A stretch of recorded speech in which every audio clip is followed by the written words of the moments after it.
కీర్తనల గ్రంథము 56వ అధ్యాయము. దేవా, నన్ను కరుణింపుము. మనుషులు నన్ను మింగవలనని ఉన్నారు.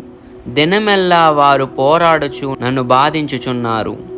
అనేకులు గర్వించి నాతో పోరాడుచున్నారు. దినమెల్లా నా కొరకు పొంచియున్నవారు నన్ను మింగవలనని ఉన్నారు. నాకు భయము సంభవించు దినమున నిన్ను ఆశ్రయించుచున్నాను. దేవుని బట్టి నేను ఆయన వాక్యమును కీర్తించెదను. దేవుని యందు నమ్మికయుంచి ఉన్నాను, నేను భయపడను. శరీరదారులు నన్నేమి చేయగలరు?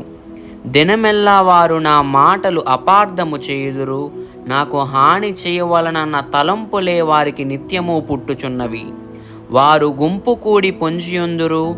నా ప్రాణము తీయగోరుచు వారు నా అడుగు జాడలు కనిపెట్టుదురు. తాము చేయు దోషక్రియల చేత వారు తప్పించుకొందురా. దేవా, కోపము చేత జనములను అణగగొట్టుము.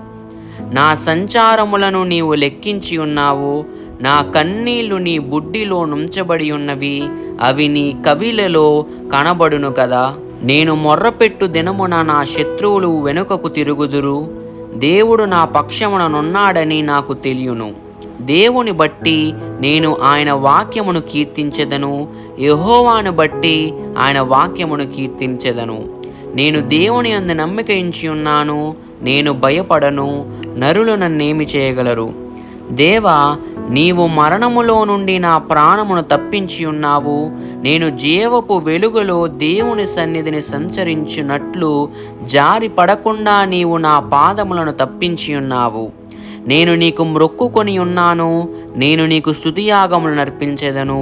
ఆమేన్.